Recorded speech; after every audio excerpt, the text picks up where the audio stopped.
এই মুহূর্তে যে ব্রেকিং নিউজের দিকে নজর রাখবো, কুচকাওয়াজের মহড়ার মধ্যেই দুর্ঘটনা। মহড়া চলাকালীন দুর্ঘটনা। কুচকাওয়াজ চলাকালীন ঢুকলো বিলাসবহুল গাড়ি।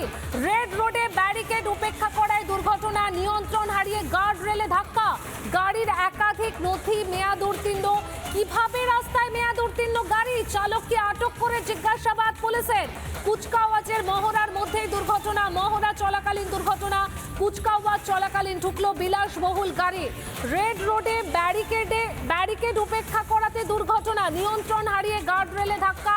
গাড়ির একাধিক নথি মেয়াদ উত্তীর্ণ। প্রশ্ন, কিভাবে রাস্তায় মেয়াদ উত্তীর্ণ গাড়ি? ট্রাফিক পুলিশ তারা কি গাড়ি চেক করে না? কারণ মেয়াদ উত্তীর্ণ গাড়ি কিভাবে রাস্তায়? চালককে আটক করে জিজ্ঞাসাবাদ করছে পুলিশ। কুচকাওয়াজের মহড়ার মধ্যেই দুর্ঘটনা। মহড়া চলাকালীন দুর্ঘটনা। রেড রোডে ব্যারিকেড উপেক্ষা করে দুর্ঘটনা। আর এই ঘটনা মনে করিয়ে দিচ্ছে বেশ কয়েক বছর আগে ঘটে যাওয়া আরও একটি ঘটনার কথা। কুচকাওয়াজের মহড়া চলাকালীনই সেই সময় এই দুর্ঘটনা ঘটে। এই মুহূর্তে আমরা যে খবরের দিকে নজর রাখছি, কুচকাওয়াজের মহড়ার মধ্যেই দুর্ঘটনা। মহড়া চলাকালীন দুর্ঘটনা। একদম সরাসরি চলে যায় আমাদের প্রতিনিধি এলিনার কাছে। এলিনা, মহড়া চলাকালীন দুর্ঘটনা, কিভাবে রাস্তায় মেয়াদ উত্তীর্ণ গাড়ি? এই প্রশ্নটা উঠছে। আগে জানতে চাইবো ঠিক কি ঘটেছিল।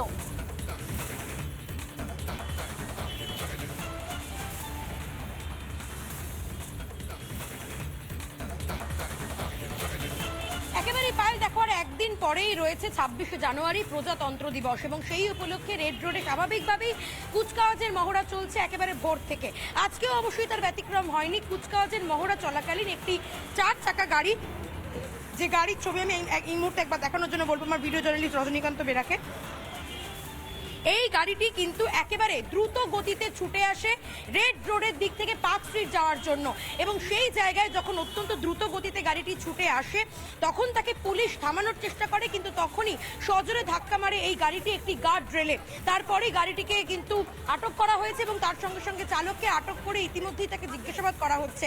তবে পুলিশ সূত্রে যেটা জানা গিয়েছে, এই গাড়ির যে মেয়াদ অর্থাৎ পলিউশন এবং ইন্স্যুরেন্সের যে মেয়াদ, সেই মেয়াদ অনেকদিন আগেই উত্তীর্ণ হয়ে গিয়েছে। এখন প্রশ্ন উঠছে, মেয়াদ উত্তীর্ণ হয়ে যাওয়ার পরেও কিভাবে এই গাড়িটিকে রাস্তায় নামানো হয়েছিল? গাড়ির সামনের অংশ তুমি একেবারে দেখতে পাচ্ছ দুমড়ে মুচড়ে গিয়েছে, গাড়ির বাদিকের অংশ, এবং গাড়িতে যিনি চালক বসেছিলেন হতাহতের কোনো খবর নিশ্চয়ই নেই, কিন্তু চালককে আটক করে জিজ্ঞাসাবাদ করছে ময়দান থানার পুলিশ। এবং একই সঙ্গে তোমাকে জানিয়ে রাখতে চাইবো, এই প্রজাতন্ত্র দিবসের কুচকাওয়াজের মহড়া চলাকালীন 2016 সালে 13ই জানুয়ারি মৃত্যু হয়েছিল ভারতীয় বায়ুসেনার কর্পোরেল অভিমন্যু গৌড়ের, এবং সেই স্মৃতি কিন্তু কোথাও গিয়ে উস্কে গেল আজকে আবারও। প্রজাতন্ত্র দিবসের কুচকাওয়াজের মহড়া চলছে রেড রোডে সকাল থেকে। সেই জায়গায় পুলিশের শীর্ষ আধিকারিকরা তারা উপস্থিত রয়েছেন। আগামী 26শে জানুয়ারি বহু বিশিষ্ট ব্যক্তিত্ব তারা আসবেন। তার আগে রেড রোডের এই নিরাপত্তা নিয়ে কিন্তু প্রশ্নচিহ্ন উঠতে শুরু করেছে।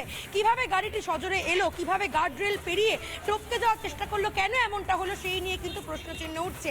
রেড রোডের নিরাপত্তা খতিয়ে দেখা হচ্ছে, ড্রোনের মাধ্যমে নজরদারি চালানো হচ্ছে। তবে এই যে গাড়িটি, সেই গাড়িটি কিন্তু একেবারে রেড রোড থেকে আসছিল বলে জানা গিয়েছে 5 স্ট্রিটের দিকে, এবং তখনই কিন্তু সজোরে ধাক্কা মারে একটি গার্ড রেলে। তারপরে গাড়িটিকে কিন্তু আটক করা হয় এবং তারপর চালককে ধরে নিয়ে আসা হয়েছে ময়দান থানাতে। সেখানে তাকে জিজ্ঞাসাবাদ করা হচ্ছে। জানা গিয়েছে যেটা পুলিশ সূত্রে এবং স্থানীয় সূত্রে, গাড়িটির মেয়াদ উত্তীর্ণ হয়ে গিয়েছিল, পলিউশন এবং ইন্স্যুরেন্সের মেয়াদ উত্তীর্ণ হয়ে যাওয়ার পরে। ধন্যবাদ তোমাকে। কুচকাওয়াজের মহড়ার মধ্যেই দুর্ঘটনা, মহড়া চলাকালীন দুর্ঘটনা। প্রশ্ন, কিভাবে রাস্তায় মেয়াদ উত্তীর্ণ গাড়ি?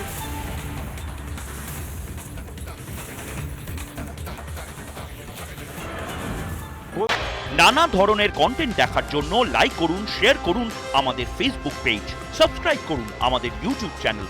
পাশাপাশি অন্যান্য ব্রেকিং নিউজের জন্য অবশ্যই চোখ রাখুন রিপাবলিক বাংলায়।